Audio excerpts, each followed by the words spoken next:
യുവ നേതാവിൽ നിന്നുണ്ടായ ദുരനുഭവം പ്രസ്ഥാനത്തിലെ മുതിർന്ന നേതാക്കളെ പരാതിയായി അറിയിച്ചിരുന്നു. എന്നിട്ടും ആ വ്യക്തിക്ക് സ്ഥാനമാനങ്ങൾ നൽകി. ധാർമ്മികതയുണ്ടെങ്കിൽ ഇത്തരം യുവ നേതാക്കളെ നിയന്ത്രിക്കാൻ പാർട്ടി തയ്യാറാകണമെന്നും റിനി ആൻഡ് ജോർജ് പറഞ്ഞു.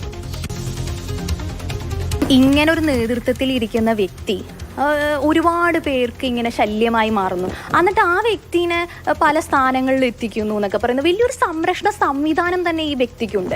ഞാൻ ഈ വ്യക്തിയോട് പറഞ്ഞായിരുന്നു, ഞാനിത് പറയും, ഞാനിത് പറഞ്ഞു കൊടുക്കും, ഞാനിത് കംപ്ലൈന്റ് ചെയ്യും എന്നൊക്കെ പറയുമ്പോൾ എന്നോട് പോയി പറയ് ഇങ്ങനെയാണ് എന്നോട് പറഞ്ഞത്. ഞാൻ അവരോട് ഒരു കാര്യമാണ് പറയാൻ ആഗ്രഹിക്കുന്നത്, നിങ്ങൾ ഇത്തരത്തിലുള്ള ആൾക്കാരെ ഇങ്ങനെ നിർത്തിക്കൊണ്ട് പോകരുത്.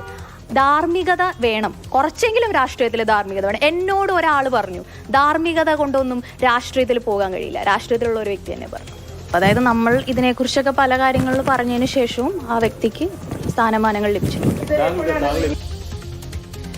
അരുൺ ശങ്കർ കൊച്ചിയിൽ നിന്ന് വിവരങ്ങൾ അയച്ചിരുന്നുണ്ട്. അരുൺ, ഈ പറഞ്ഞ കാര്യങ്ങളൊക്കെ കൃത്യമായി ഒരാളിലേക്ക് വിരൽ ചൂണ്ടുന്നതാണ്. ഇതാ ഇപ്പോൾ അയാളുടെ പേര് പറഞ്ഞ് അയാൾക്കെതിരെ പ്രതിഷേധങ്ങൾ വരെ ആരംഭിച്ചിട്ടുണ്ട്. നാളെ ഒരുപക്ഷെ കൂടുതൽ പ്രതികരണങ്ങളൊക്കെ പാർട്ടി നേതൃത്വം തന്നെ, ഇപ്പോൾ പ്രതിപക്ഷ നേതാവ് തന്നെ ഇതിന് ഉത്തരം പറയേണ്ട ഒരു ബാധ്യത കൂടി വന്നു ചേരുന്നുണ്ട്. കാരണം പരാതിപ്പെട്ടിട്ടും വീണ്ടും ഇയാൾക്ക് ഉന്നത സ്ഥാനങ്ങൾ പാർട്ടി നൽകുകയാണ് എന്നതിന്.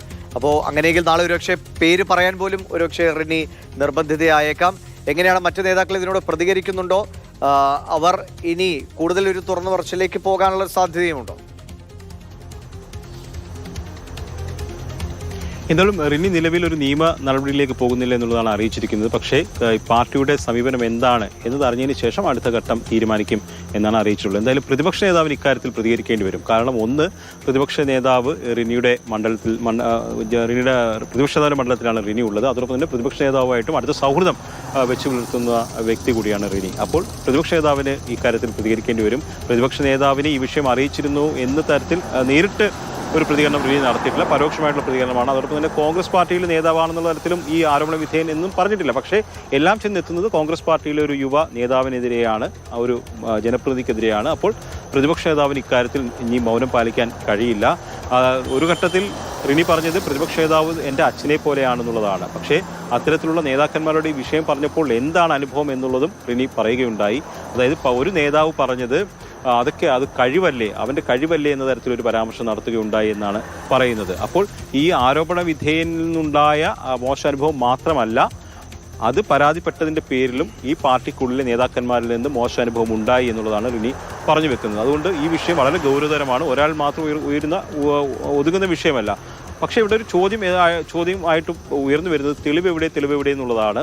ഈ തെളിവ് സംബന്ധിച്ചുള്ള ചോദ്യങ്ങൾക്ക് അപ്പുറത്തേക്ക് ഈ വ്യക്തിയിൽ നിന്ന് മറ്റു സ്ത്രീകൾക്കും സമാനമായ അനുഭവം ഉണ്ടായിട്ടുണ്ടെന്നും അതിൻ്റെ കൂടി പശ്ചാത്തലത്തിലാണ് താൻ ഇങ്ങനൊരു തുറന്നു പറച്ചിലേക്ക് വന്നതെന്നും റിനി പറയുന്നുണ്ട്. അത് മാത്രമല്ല, തനിക്ക് ആ മോശം അനുഭവം ഉണ്ടായപ്പോൾ താൻ പ്രതികരിക്കേണ്ട രീതിയിൽ തന്നെ പ്രതികരിച്ചു. നല്ല രീതിയിൽ വഴക്ക് പറഞ്ഞു, ഫയർ ചെയ്തു എന്നാണ് അവർ പറയുന്നത്. ഫയർ ചെയ്തു, അതോടൊപ്പം തന്നെ ഉപദേശിക്കുകയും ചെയ്തു. ഇങ്ങനല്ലൊരു യുവ നേതാവ്, ഭാവിയുള്ള രാഷ്ട്രീയത്തിൽ ഭാവിയുള്ള ഒരു നേതാവ് ചെയ്യേണ്ടത്, സമീപനം മാറ്റണം എന്ന തരത്തിൽ ഉപദേശിക്കുക കൂടി ചെയ്തിരുന്നു എന്നാണ് റിനി പറയുന്നത്. റിനി ഒരു മാധ്യമപ്രവർത്തക കൂടിയായിരുന്നു. അതിനുശേഷമാണ് മോഡലിംഗിലേക്കും അതിനുശേഷം സിനിമാ അഭിനയത്തിലേക്കോ പോയത്. അപ്പോൾ അക്കാര്യത്തിൽ ഒരു കൃത്യമായ നിലപാടുള്ള ഒരു വ്യക്തി കൂടിയാണ്. അതുകൊണ്ടാണ് തനിക്കുണ്ടായ ഒരു ദുരനുഭവത്തെ സ്വന്തമായിട്ട് തന്നെ കൈകാര്യം ചെയ്തത്. പക്ഷേ അതിനുശേഷവും ഇത്തരത്തിലുള്ള അനുഭവം ഉണ്ടായിട്ടുള്ള സ്ത്രീകളുണ്ടെന്ന് മനസ്സിലാക്കുകയും അതിൻ്റെ പശ്ചാത്തലത്തിലാണ് റിനി ഇങ്ങനെ തുറന്നു പറച്ചിലിന് തയ്യാറായത്. അത് അവിടെ എടുത്തു പറഞ്ഞൊരു കാര്യം, ഇയാൾ മൂലം അയാളുടെ രാഷ്ട്രീയ പാർട്ടിയിൽപ്പെട്ട നേതാക്കന്മാരുടെ ഭാര്യമാർക്കും മക്കൾക്കും പെൺമക്കൾക്കും ശല്യം ഉണ്ടായിട്ടുണ്ടെന്നുള്ളതാണ്. അപ്പോൾ എത്രത്തോളം ഗുരുതരമായിട്ടുള്ള ആരോപണമാണ്. എന്തായാലും ഈ ആരോപണ വിധേയന്റെ പ്രതികരണമാണ് ഇനി പ്രധാനമായിട്ടും പ്രതീക്ഷിക്കുന്നത്. ഇക്കാര്യത്തിൽ എന്താണ് അയാൾക്ക് പറയാനുള്ളത്, അതോടൊപ്പം തന്നെ ആ ആരോപണ വിധേയന്റെ നേതാക്കൾ മറുപടി പറയേണ്ട വിഷയം തന്നെയാണ്.